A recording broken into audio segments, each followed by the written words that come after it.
feel like I'm in a British city that I hadn't been to before. You are in a British city that you haven't been to before. There you are.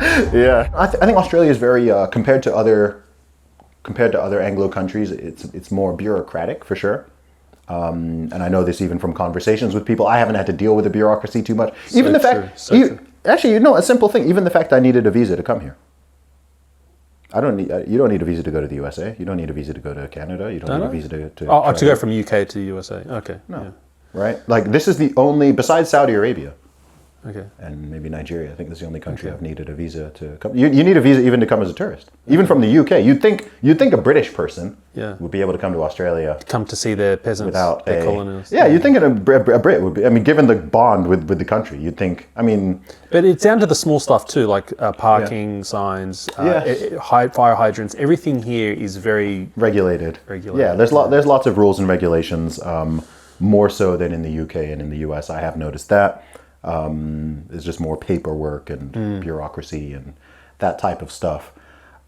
It's remarkably similar to the UK. Yes. Yeah, remarkably similar. It's funny because this is the furthest country I've been to. Yes. 10,000 plus miles, but it's the most similar to my home country. So that's a little bit bizarre because it's weird to travel such a long distance. And then I get here and I'm looking around and I feel like I'm in a British city that I hadn't been to before. You are in a British city that you haven't been to before. There you are. Yeah, so that's kind of strange. And right now the weather is also very similar. Yeah. So I'm like, this is weird. It's like England, but they use a funny type of dollar, which makes all the prices look really high. And the accent is. Yeah, but I apologize for that. Yeah, the accent's different, but the Australian accent isn't even. It's not so far from a lot of British accents even. Like it's different. Here, but if you go north to Queensland, it gets progressively worse. It gets progressively stronger, yeah. So, yeah, I mean, I don't have. I'd need to stay here longer and explore the country more to get like a really good gauge. But it's similar to the UK in a lot of ways. Yeah, certainly more rules and more bureaucracy in some ways. Perhaps a bit more, not a bit, but perhaps more insular. And I guess that's a function in the thinking. Yeah, I guess it's a function of geography.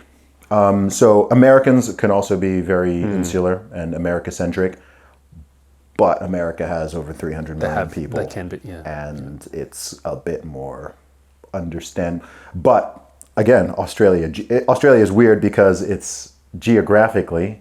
It's about the size of the USA minus Alaska. Yeah, but it's mostly dirt. It's desert. It's useless. But so geographically, it's massive and it's very far away and isolated. Yes.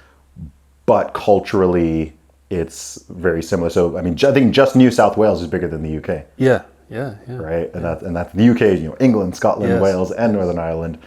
Yes. But UK has what, almost triple the population. Mm-hmm. So it's interesting.